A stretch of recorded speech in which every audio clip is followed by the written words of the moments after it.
Hello everyone, my name is Arup Maji. I am ConnectBud Tutor.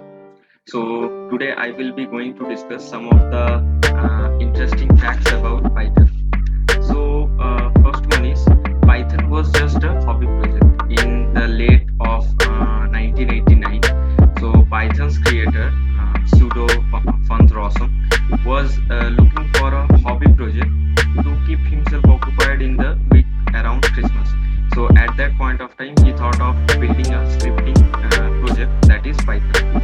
Secondly, how the Python got its name.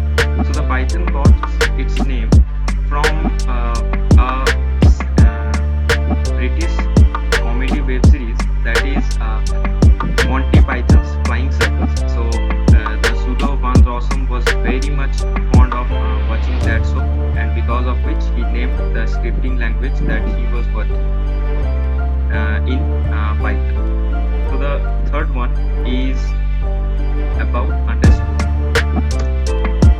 So if we had an expression, so underscore always gives us the value of the last expression. So if I write,